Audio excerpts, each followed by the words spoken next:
Hej! Hög volym här ikväll. Välkomna allihopa och jag hoppas att ni hittar plats. Det är utsålt, men det ser också ut att finnas en del stolar kvar, så att sätt er där ni känner för helt enkelt. Jag heter Johan Wirfeldt, jag är ansvarig för debatt- och samtalsverksamheten här på Kulturhuset, Stadsteatern och under fontänen. Denna underbara lokal som vi befinner oss i och som vi använder nu när själva Kulturhuset renoveras under 2019. Varmt välkomna hit till detta samtal. Vår tids mentala ohälsa är psykedelika. Svaret, eller en del av svaret ska jag säga. Vi på Kulturhuset Stadsteatern arrangerar samtalet tillsammans med Fri Tanke förlag och nätverket för psykedelisk vetenskap. Vi är väldigt glada att ha så trevliga samarbetspartner. Jag vet inte om ni såg det när ni klev in. Det finns ett bokbord här utanför. Där kan man köpa 2 extremt aktuella böcker. Om jag är rätt informerad så är det här första gången som Michael Pollans bok säljs på svenska, alltså här ikväll. Den har kommit precis från tryckeriet. Så Michael Pollans bok Psykedelisk renässans och Ulf Elviks bok Förgiftad. Specialpris ikväll 200 kronor. Köp dem och lär er allt som ni inte får lära er här i samtalet ikväll. Jag har min telefon här, mina minnesanteckningar. Det är också en påminnelse om att jag ska be er att stänga av ljudet så ingen blir störd. Däremot får man gärna twittra eller instagramma eller vad man nu känner för. Vi har en tagg som heter forumdebatt som man kan använda då. Så blir det lättare att hitta allting i flödet. Ja, det var allt för mig. Nu ska jag välkomna kvällens moderator och samtalsledare upp, som också är vice ordförande i nätverket för psykedelisk vetenskap. Det är Johan Eriksson och han kommer också att presentera panelen. Välkomna och en applåd för allihopa. Tack. Hej och välkomna. Vad kul att det är så många som har dykt upp. Jättetrevligt att vara här. Eftersom att vi har en hitrest gäst från USA så kommer den här paneldiskussionen att genomföras på engelska. Och jag hoppas att det går bra. Om det är svårt så får ni be någon bredvid er att översätta, för jag kommer inte riktigt ha möjlighet att göra det här uppifrån. So, sorry for that, Matt. I'm switching to English now.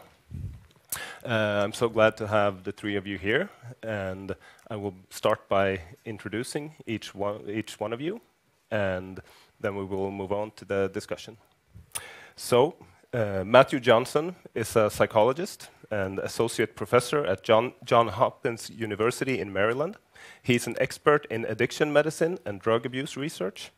And if there is such a thing as an actual renaissance in psychedelic research, I would say that Matt has been in that renaissance right from the start, over 10 years in active research in psychedelics. And he's also one of the researchers that Michael Pollan interviewed for his book. So very happy to have you here. Thank you. Rebecca Malm, she's a clinical psychologist, supervisor, author, and public speaker. She's been working in primary care as well as psychiatric care, but is currently seeing patients in her private practice. Rebecca caught the attention of the public eye a few years ago when one of Sweden's most successful athletes, Patrik Sjöberg, decided to add parts of his therapy with Rebecca in a documentary aimed at lessening the stigma concerning victims of sexual child abuse. Rebecca also has an extensive spiritual practice and a background as a meditation teacher. Nice to have you here. Welcome. And then we have Ulf Ellervik. He's a professor of chemistry at the University of Lund. As of the last year, he's a member of the Royal Swedish Academy of Science. He's a well-known author and public speaker, renowned for his exquisite ability to present science and complicated concepts in more easily accessible way to the general public. Ulf has a great interest in history, and in his books and speaks, he strives to bridge the gap between natural science and the humanities. Thank you. Glad to have you here. Thanks. So, interesting people. I would actually like to sit and talk to each one of you about all sorts of things, but today we will be talking about psychedelics. So, my first question is to you, Matt. The substances we are talking about, the so-called psychedelics, they include LSD, psilocybin mushrooms, ayahuasca, and to some extent MDMA, the active ingredients in the drug ecstasy. During the 50s and 60s, there was extensive research on these substances. For the most, they were researched in clinical trials on depression and substance abuse. But for a variety of reasons, the research stopped, and for about 20, 30 years, nothing happened, and it seemed like there was no interest from researchers into these substances. So my question is, why are we suddenly seeing this surge in psychedelic research? I thought we'd dismissed these substances in the 50s and 60s, so what is different this time around? Yeah, and as you said, Johan, that these were extensively researched from the 1950s through the early 70s, and in fact LSD was considered a breakthrough in the understanding of how the brain functioned, the nature of the mind. It was discovered around the same time that we had this emerging understanding of neurotransmission in the brain, so it was very important. MDMA was the one compound you mentioned that was not part of that earlier era. Merck had discovered it in 1912, but the psychoactive properties were not known until after the psychedelic heyday of the 60s, and so that's been part of the research in the modern era. But the answer is largely that enough time had to pass after the 1960s and early 70s heyday of psychedelic cultural use. So these shifted from these fascinating compounds in the laboratory, including in human clinical research. They started to be used by people more broadly, and it was really their association with the counterculture, the global youth culture that was emerging in the late 1960s, and that was associated with so many of the changes in society at the time, the anti-war protests, the youth movement, the changes in art and culture. And many people believed these drugs were responsible for those changes or played a role. So that scared many people in society. Another aspect is that there were some casualties.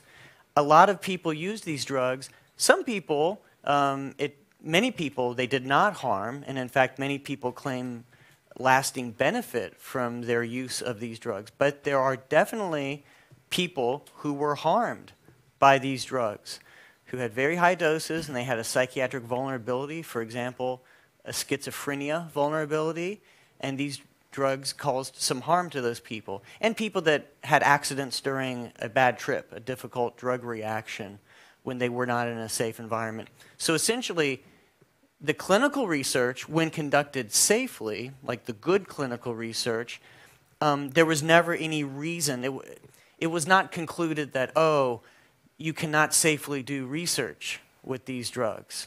They had a good track record in human research when the appropriate safeguards were in place. But nonetheless, these associations with the reckless use of these drugs and the counterculture caused a stigma in society, and therefore decades had to pass before society was ready for this paradigm to reemerge. Sort of the people that were most affected by that cultural trauma, had to sort of the generations had to move on, and a new generation came through to look at these with fresh eyes. Okay. Thank you. So, Rebecca, I want to move on to you. As a clinical psychologist, you see patients on a daily basis, and you've been doing so for almost 10 years. When you read this book, what is does it make sense? What are people struggling with today? And do you have any idea if these substances could actually help the patients that you see in clinical practice? I work a lot with emotion-focused therapy. So these substances are very interesting in that they will peel off layers of protection that we have. Because many times when I see a person for the first time, they say that, okay, I have these consequences of my behaviors, and I don't like these consequences.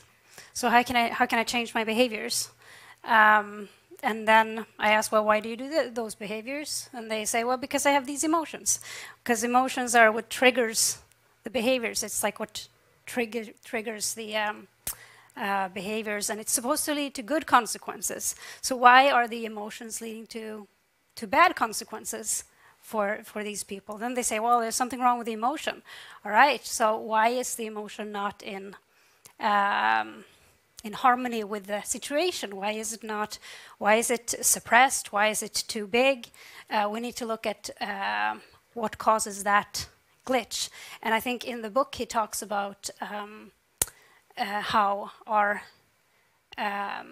we get set in grooves. We get set in our behaviors in certain ways, and it can be difficult to break the habits that we have because we have them for a reason. There's a learning history behind them. There are ways that when we were younger, when we were more flexible, we learned to behave in ways that were suitable for that environment but are not suitable for our adult environment. So in emotion-focused therapy, we try to trigger the emotion to be able to give it a new setting. And I think with when I read the book, it seems like it would be helpful to kind of get in touch with those the things that causes the emotions, the learning history. Because usually when you get the emotion triggered in the therapy, then memories from the past can come up. And I think that's what he describes in the book too, that when you get in altered states, then you can actually get ways to reprogram when you first learned the emotions. So. Thank you. We will have a reason to get back to that topic, the topic of if these substances work, why is it that they work? But first I want to get to you, Ulf. We started a topic backstage right before we went on, and I want to continue with that. But first I'm going to ask you my original question. Okay. Go ahead. You've been writing books for the Swedish general public for 15 years. So when I've been speaking to some American psychologists, they've described something of a Pollan effect, which means that after Michael Pollans' book, suddenly there was a high demand on psychedelic therapy. Everybody wants psychedelic therapy. So my question to you is, how do you think this book will be received among the Swedish public? Yeah, Sweden is completely different from the US in that perspective. And I mean, if you look in the narcotics, the list of narcotics, I mean, these substances are classified as no medical use. So my guess is it's not just start working with it, obviously. So they have to be reclassified to be useful, of course. So my guess is will not be that easy in Sweden. Changing, but I mean it's definitely interesting compounds. You must be very careful when you mess up your brain with chemicals, any chemicals, and I mean it's very complicated. The brain is so plastic, so we don't know what happens. I mean it's a lot of therapy today with use of drugs, and we really don't know what happens. I mean it's very, very complicated. So I mean from my standpoint, we need a lot of research. Yeah. So that kind of segues into the question we started talking about backstage, which is there are plenty of substances that have been used culturally and then been deemed illegal as a drug, and then actually they've found some medical use for it, and they've been accepted back into society as a medicine. With psychedelics, that has not happened so far. Do you want to elaborate on that? Yeah, and of course, the two of you can. Up until early 1900s, morphine or opium actually was available at the drugstore. Basically, I mean, you can go and buy it. You didn't even need to have a receipt from a doctor. So people are supposed to know how to use it as a pain reliever. So and then it got illegal for different reasons. Then the same thing happened basically. I mean, during the World War II, all the soldiers just used amphetamine and methamphetamine, and we don't talk much about that. And after World War II, it was a huge excess of amphetamine out there, and it got illegal again. But still, we use. I mean, amphetamine is a pharmaceutical entity that's used for some conditions, obviously. But it's interesting to say that the psychedelics haven't ended up in the same. I mean, morphine is used all the time, amphetamine is used, but not the psychedelics. So it seems they treated in a different way. So the next question, why is that? You have any take on that, Matt or Rebecca? Compared to other drugs of abuse, psychedelics are sort of like the drug class that doesn't belong. They are very different. Yeah. And if you know the Sesame Street, the American children's TV show, like which one of these things doesn't belong with the others is one of the games. And it's like the psychedelics are the type of drug that doesn't belong with the others. One of the big differences with other abuse drugs is they're not addictive. So they can be used dangerously. They can be used in a way that causes harm. But they don't lead to compulsive drug seeking. And we know that they don't cause the same changes on the brain's reward system, the mesolimbic dopaminergic system, that all of the addictive drugs do, from nicotine to opioids to stimulants like amphetamine, even cannabis to a moderate extent. Psychedelics don't do that. But that's a good thing. So that doesn't really, it's good that they're not addictive, so it doesn't really answer the question why. But they're also the drug that occasions the most powerful shift in conscious experience. And this can scare a lot of people. Many people, not everybody, but many people will say there was the time in their life before they took the psychedelic, and then there is the time afterwards. There are very few instances where people say that about other drugs. And with these other drugs, there are very few claims of lasting benefit, particularly from a single use. Most of the drugs people claim no benefit from. They might say, okay, it's okay, I'm not harmed overall, I can handle my use. But very few times do people say, amphetamine fundamentally made me a better person. Nicotine made me a better parent. I have a bigger picture on life. I have more meaning in life because of my use of cocaine. People don't say that. So again, that's kind of a positive thing to say, but the dramatic ability to alter someone's life, I think, is scary to the culture. And there are examples, in fact, of people who have long-term harms from a single use, not in safe or clinical research, but in reckless use. I'm not saying that most people who use, in the wild, most people aren't harmed, but most people who drive a car without a seatbelt aren't harmed. So we're talking about probability here. So, the ability to dramatically alter someone from a single use, both good and bad, it's very scary to culture. I mean, and there is a reason to be very cautious as a society in how we deal with these things. We have to acknowledge any powerful tool can likely be used for both good and for bad. And I mean, it's always like a permanent change, something that you really can't go back. That's always scary. Right. So I mean, in this case, if it's as you say, it's a one-way door. Right. You have to think carefully before entering that one. Yeah. Yes, and I do see clients like that have taken trips that have and they don't even have to have gone badly. Like they can be on a trip and then they come back, and then it can be things like meditators who've taken ayahuasca, and then they come back, and then they get frustrated. They can't be on that place anymore, and they also have symptoms that they don't really understand, like they've developed panic disorder. So and it's connected to the use, but it's my reasoning in that is that it's connected to their emotional life, and we're very emotion phobic. So we're afraid of the emotions. So when we pull them up, we see things that maybe we weren't ready to see, and maybe we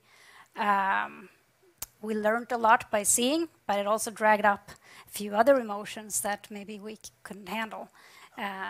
So there's like the question of integration of such a powerful experience. It must be incredibly personal. I mean, there were a lot of people who were really frustrated after seeing the film Avatar, but they couldn't be there forever. so obviously you can change your brain in different ways. Right. So. And this idea of pulling up difficult material that then can cause harm if you aren't in a place to work with that material. That and I'm an experimental psychologist, but I realize you're a clinical psychologist, and so this is something that is very common to much of good psychotherapy. I mean, the best treatments to anxiety disorders, including phobias, including social anxiety, is exposure to the thing that is difficult to deal with in the right context, in a safe way. But it's not supposed to be easy. If it's easy, it's not going to be effective. Right. So much of what we know about just good therapy is about bringing to the surface those things which are inherently difficult. And then, of course, you can look at life more broadly, and like so many of the very good things about life are inherently difficult. Growth and change, childbirth, healing from injuries are all painful experiences, but are, the fundamental aspects of life. And the reward system in itself. If it's too easy, you won't get that happy. Right, we're not supposed to be happy all the time. Yeah, and it's not supposed to be easy, but it's supposed to be safe. So that's why the setting is so critical, I think, when because it's the same thing with emotion-focused therapy is very powerful. If that's not, if lots of emotions come up and I sit there and judge them, that's going to be traumatizing as well. So, but I think that's very important. I wanted to make one comment. I realized I didn't in response to your original question to me about why now. One very important thing is that the ability of psychology and psychiatry to treat disorders like depression and addictions has not improved for many decades. Our basic medications, for example, that treat depression work on the same fundamental mechanisms as were developed a half century ago. The ones today are slightly safer, but they all augment extracellular serotonin through one mechanism or another. And there is an incredible amount of suffering in the US. We're going through a suicidality crisis. The rates are increasing. Addiction to many substances, including opioids, but also alcohol and tobacco are long-standing killers. So that's a big part of why now. Folks, the helping professions are at their wits' end. They're like, we need to really explore because the suffering is great, and we've reached our limits to some of these traditional treatments.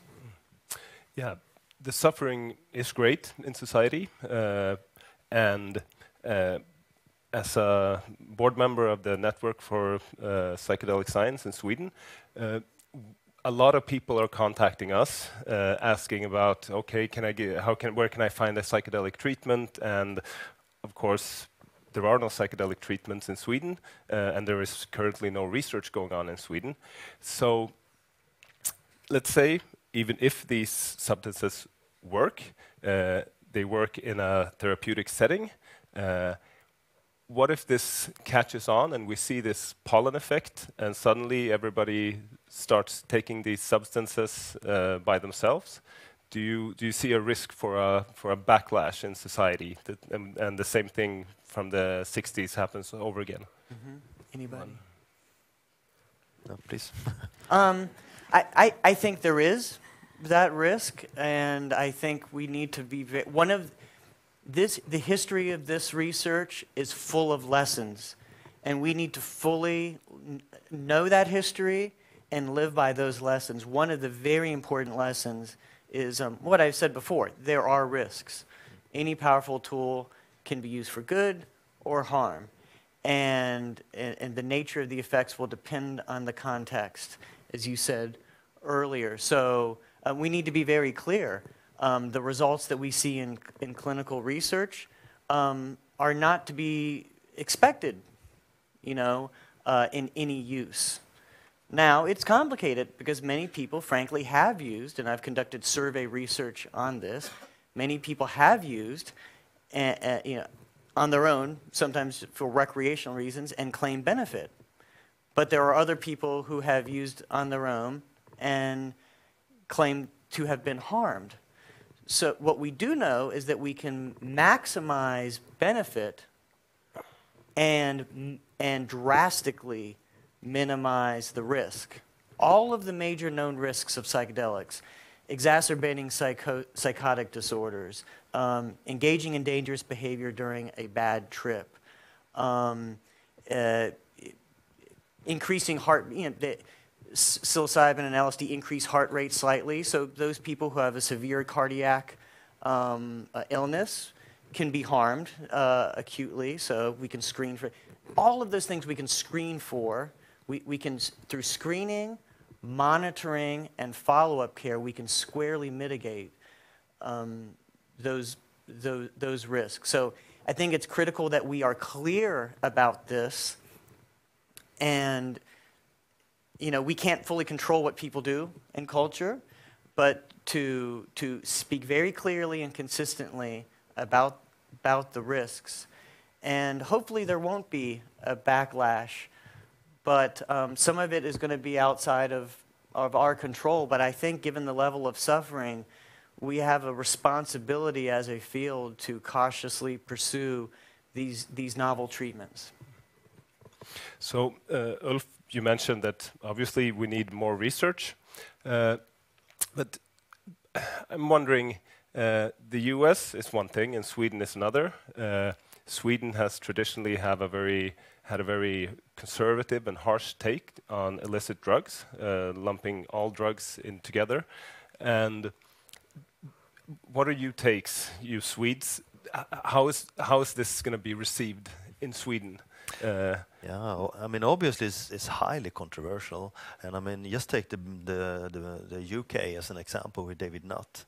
I mean, his fantastic Lancet paper on how dangerous are drugs, and he got fired basically for a scientific investigation, which is really weird. I mean, science is just a way. I mean, we can provide data. Politicians decide. I don't decide things. I provide data, but we must provide more data. We obviously don't know. We have no idea. We have no idea how it works, if it works, how much. No idea. It might be very useful. It might be completely useless, but we must investigate it, and I think that's highly important. That's not the same thing as legalized. That's completely different. I mean, this is purely for medical reasons, and I mean.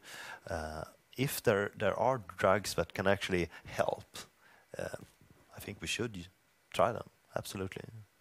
No one would. I mean, basically, if we just remove morphine, which is a highly addictive drug, that would a lot of people would suffer. I mean, that's a major painkiller. So. Yeah, and I think it's interesting, also connected to what you said before, that it's not addictive. With if it's available for the people that need that kind of shift in medical care or with a psychologist or some kind of trained professional, then that kind of lessens the reasons to do it on your own. Right. Because it's not just for the kick of it. It's for more of a transformational purpose for a lot of people, I think, that take it even on their own.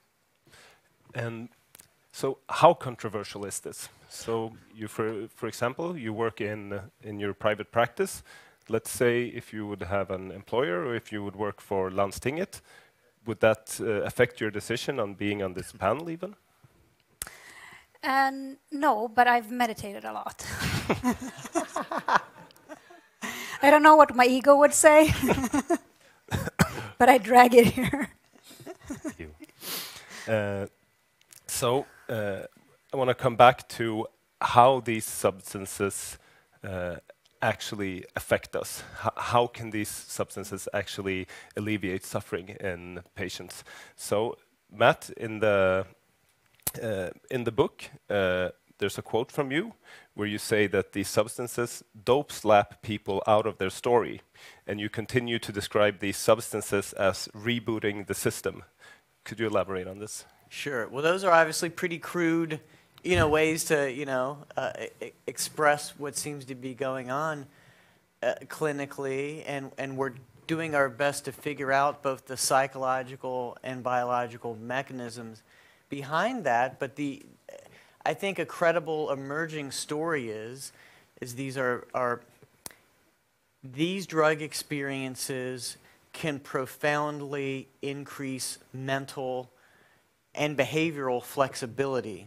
So we do know in terms of the way they work on the brain acutely, there is a drastic increase in global connectivity across the brain. This isn't about which brain area light is activated or not activated. This is about the communication or synchronization across the brain.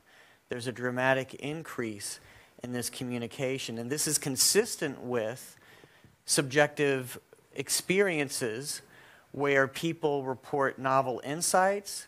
They report a more profound, convincing realization sometimes on the same topic that they maybe had thoughts about.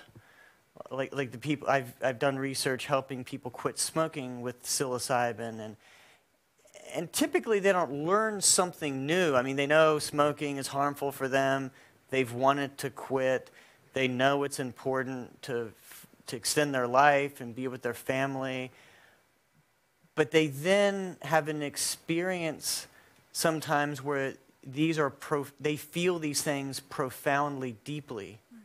And so this might be sort of the psyche, the brain, or the psyche, if you will, parts of it that we kind of put away. It's in the unconscious realm, which is just to say it's not in our working memory. We are not manipulating it. We are not thinking about it as we're making our decisions. It's too tough to have all these things in mind. Like when you smoke a cigarette, you think, I'm choosing to maybe not be with my child when they graduate from college. Like you can't go through life thinking that heavily about everything. But on a psychedelic, oftentimes these things are brought to the forefront, and one cannot help but to view them from this deep perspective. So they seem to increase this mental flexibility. Sometimes people have profound states, such as a sense of unity, or a mystical experience where one, for example, feels at one with the universe, with their fellow humankind, with other living beings on the planet. And this can be such a convincing experience for people. And it's not necessarily supernatural. Like this could come along with the belief in God, or be from a completely materialist perspective, an ecological perspective. But when people have stronger experiences like that, they are more likely to have quit smoking 6 months later. They are more likely to have less depression and anxiety in our cancer patients that we've studied. And in the healthy normals, the people without problems, they're more likely to report having higher well-being. And their neighbors and their spouses and their coworkers also report that they are easier going and are having a higher quality of life. So there seems to be something about this acute, powerful learning experience. It's less like other psychiatric medications and more like psychotherapy. it's the best combination of the two, I think, where people can change and learn from an experience through that mental flexibility. But correct me if I'm wrong, but if you take LSD, for example, a second time, it might be a completely different experience. And that's, of course, makes it really complicated. Right. So you have no idea what happens the next time. Right. It's the variability in effects is one of the hallmarks. Unlike, morphine is going to be a reliable absolutely, pain relief, and the mood's going to be lifted, and So and sometimes, and we've done studies where we do have multiple sessions, and sometimes people have horrifically difficult experiences, which are not dangerous in the safe context, but nonetheless they're not enjoyable. No. So sometimes they're very frightful. And maybe the next session, or maybe an hour later within the same session, they have what they claim is the most beautiful, meaningful experience of their life. And our research suggests that it's not like the average of those experiences, but it's the best experience that is predictive of the outcome. So I think clinically it seems to be useful to have a few sessions where you're increasing the chances that someone has one of these highly positive experiences. But I'm also wondering what's the problem with if it's in a safe environment, if you get negative affect, or if you have different, like if you sit with a person and ask them, how are you feeling right now? How are you feeling right now? How are you feeling right now? You'll get different answers because that changes. So isn't, like, in my mind at least, one of the therapeutic goals is to be able to be with yourself throughout different... My guess, this will be an immense clash between medicine and psychology, since in order to use a new pharmaceutical entity, or an old one, but still a new one for this setting, you must do a clinical trial. And if you get different results each time, that would be a very complicated study to explain. Yeah. So, and I have no idea how strong the placebo effect is. What different results is different from different experiences. Yeah, but still, there must be something that you can measure. I mean, from a governmental perspective, that must be measurable, and that would be one problem for actually getting this into a well-working trial. Yeah, and there is that's bureaucracy, but still, it will be a problem. There is that variability, but in fact, we have measured a good number of things, including the gold standard psychiatric measures such as the Hamilton Depression and Anxiety Inventories, which are clinician-administered, like I said, gold standard scales, and other ones like the Beck Depression Inventory and others. And we're starting to see some commonalities on the biological measures. But yes, there is the variability. And unlike other psychiatric medications, like I said, we repeatedly are finding this correlation between the nature of the subjective effects and the outcomes. So it's a challenge, and I think it's a surmountable one that we're doing. Absolutely, but you have to do really clever clinical study to get the answers. And in fact, with clever designs, non-traditional experimental designs, we've addressed in different ways the placebo issue. How strong is that? So there is a strong expectation effect, but we have found through different techniques, through using a true placebo, through using active comparators, through using lower doses of the same compound, that it's not all expectation or placebo, that in fact a high dose of psilocybin really does something beyond just the placebo effect. But in fact, I think, and we have far more to learn about this, whatever psychedelics are doing, I think is tapping into what we call the placebo effect. I mean, we normally control for the placebo effect, and it's kind of annoying experimentally. But in fact, it's this miraculous, virtually completely not understood ability of the body and the mind to heal itself. And somehow, my inclination is that whatever psychedelics are doing when they're helpful for mental health is harnessing whatever that is that we're calling the placebo effect. They are powerful ways of connecting the mind and the body. So I think we need to address the placebo effect, but then there's a lot more to explore in terms of that connection. Interesting. So for the last 2 decades, mindfulness meditation seems to become an increasing part of evidence-based protocols in psychotherapy. So seems to be some kind of mergence between the psychological and the spiritual in some sense. So a lot of people, like you described, people are describing mystical experiences. So my question is, first to you, Rebecca, can a substance, a medication, be spiritual? If the substance can be spiritual or induce spiritual states? Yes. Well, it seems like it, doesn't it? Reading this book, it does really seem like a lot of the meditation states, like the whole connectivity, especially if you think Buddhistic spirituality, but also mysticism, like the mystic states of being one with the universe and all of that. It seems to be the same thing, honestly, that you find in all religion, and that maybe Buddhism talks a bit about more than the other religions. So yeah, I would say so. And I agree with also that spirituality is moving into the psychology, or maybe spirituality is being psychologized as well. So it's not necessarily that spirituality is taking over psychology. It could also be that psychology is actually moving into spirituality, and so. But the entire third wave of CBT is mindfulness based. So, yeah. So we're moving into that kind of the complicated bureaucracy of science that you mentioned, Ulf. But there seems to be some studies trying to grasp these things in a scientific sense anyways. I know that at Johns Hopkins that you're doing some research with religious scholars and comparing their experiences.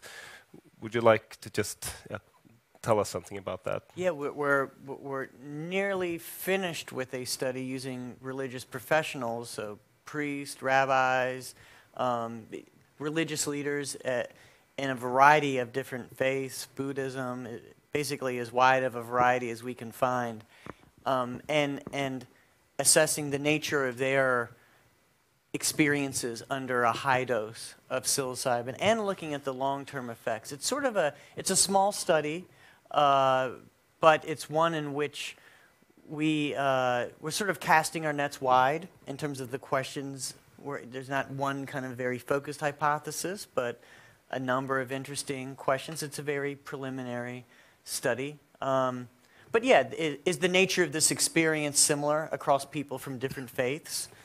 We don't have a whole lot of, it's not a study with a large number of participants, so we don't have a whole lot of experimental statistical power to address that, but it might provide some interesting trends. And then are there long-term impacts? Or is someone better able to kind of like serve the people within their tradition better as a result of having one of these experiences? And what do they think? Do they think it's a genuine spiritual experience? Or, I mean, there is no right or wrong answer on this. There's no way to prove this. So the best you can do is get opinions from different people. So it's kind of interesting. Let's ask this like priest or rabbi who's been, part of some religious tradition for decades. What do you think about it?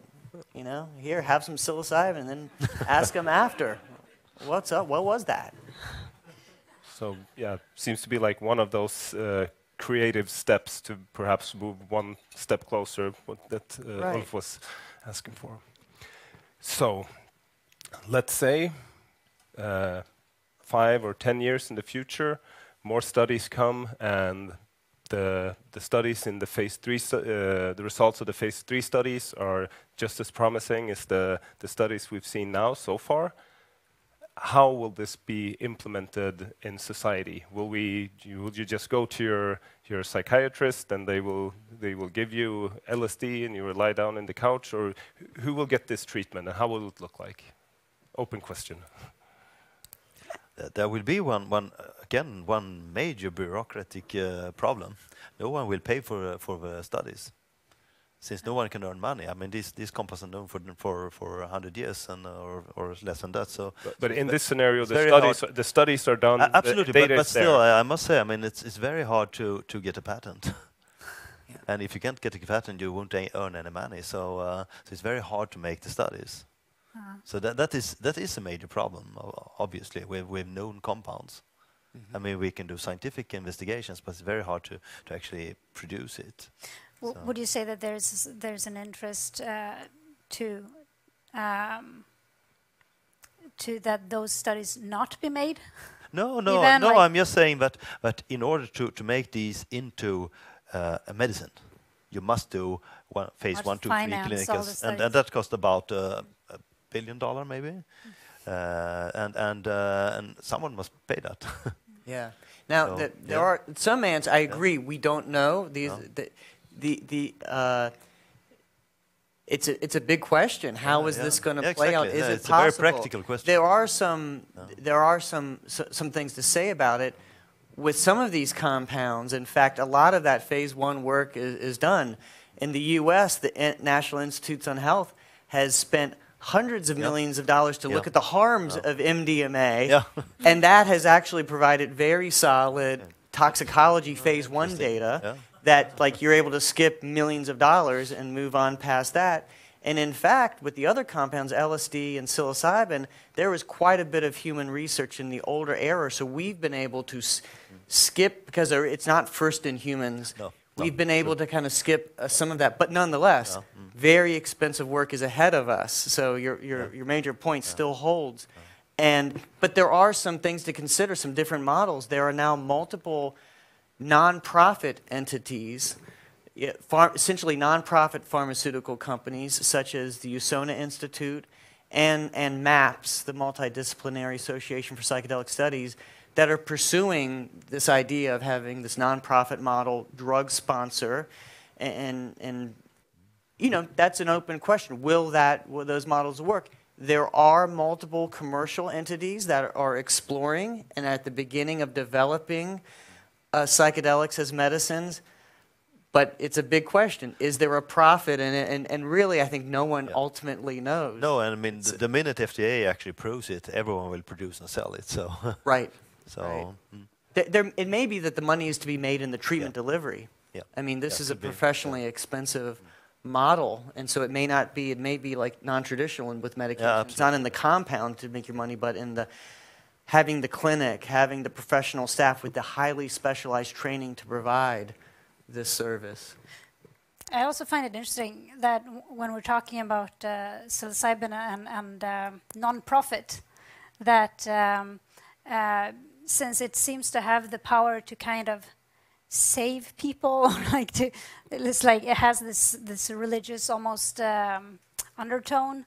Maybe other forces will you know, want to give their time, or maybe it's not the standard way of finding a. we can agree it will be a very non-traditional clinical And trial. also, you know, from so many aspects. Because there is a difference also with these substances and, for example, SSRI and other medication we have to, you know, as far as I know, I'm not a scientist in this, but that the drugs that we have now are kind of to like put a blanket on the person, mask or like symptoms. mask symptoms, and this is something that wants to kind of like, where is the person, you know? So that's a very different process. So in fact, look, I mean, I would go so far as to say, based on the data so far, and we always have to follow the data, they look like cures. The data for both psilocybin, the most advanced data is psilocybin for treating depression and anxiety in cancer patients, and with MDMA treating post-traumatic stress disorders. People afterwards score in the range where they're not diagnosable with those disorders anymore. Like, they look like cures from like a single or a couple of doses 6 months or a year later. So this is remarkable. And if you have the right contingencies in place, like the same payer who's paying for the immediate treatment and the long-term ramifications. Like, is this person going to show up to the emergency room year after year after year? I think a case is to be made. There is a long-term financial incentive to actually cure people and to use these compounds in the right way and not just to treat the symptoms. Yeah, and that makes a lot of sense, I think, psychologically, to view it as symptom or as cures, because if it goes to the cause Right. of it's exposure therapy, so then you face your emotions and you face your demons from maybe the past when you learned your behavior. Yeah. So, if one of these medicines or several will be out on the market, what substance will be first? Because there are several different substances that we're doing research on right now. Which one will be first, and for what condition? I think the most incredible competition, and I love it, is like, I have to admit, there's always a little competitive side to me. Will psilocybin treatment, and I think psilocybin for depression or MDMA for PTSD, be the first? It's going to, in the US, I can speak to, it's going to be one of those two. My work has been on psilocybin.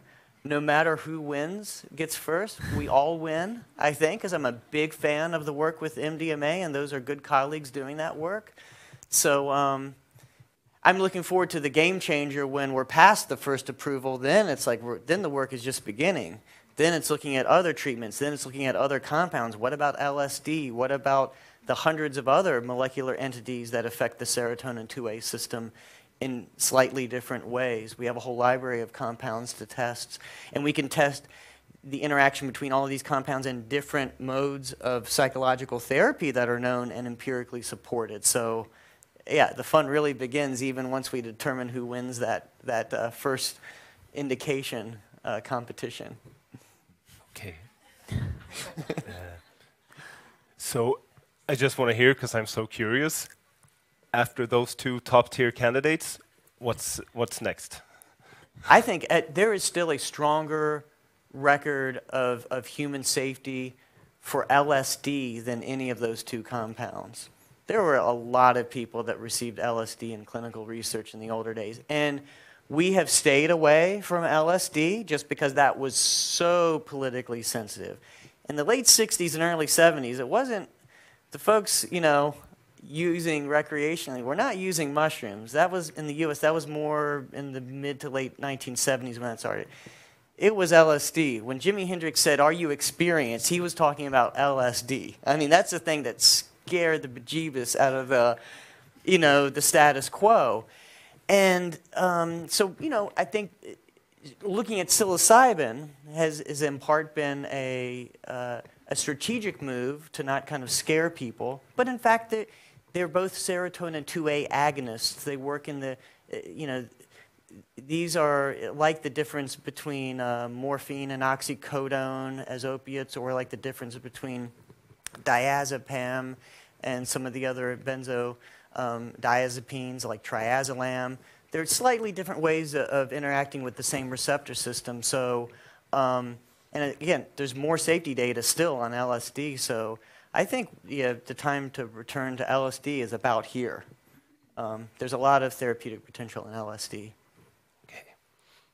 So we have a few minutes left, so I would just like to see if you have any closing words, Rebecca. Yeah, always when I talk about these things with or the spiritual versus the ego, or the different system awareness versus the focused attention, the contracted versus the expanded. I always end up thinking about where we are as a race right now, right? Where humanity is at, and what do we have too much of, and what do we have too little of? Because of course it's a balance. We need our default mode network. We need our egos. We need our contraction and our focus. But what what are we misusing right now? I think is that. So that's our true, and clients even agree when I say, well, you're misusing thought, you know, you're a thought addict. Because I think in general, as a society, we are, and that's not going to get us out of where we are right now, environmentally, and you know, the next step for us is to actually broaden. Word. Yeah, And anytime we change, we make drugs working in the brain, we have to be careful, but there's no reason not doing research. It's a fascinating area, and hopefully there will be some spectacular results.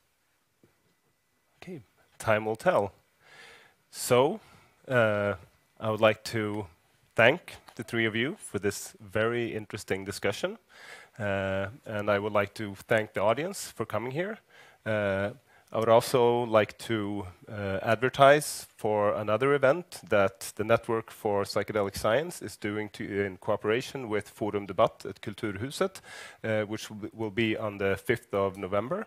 It will be a very interesting movie screening. The event isn't up yet, but keep an eye open. I don't think anyone will be disappointed in that event either. So thank you, everybody. And thank you. Thank you.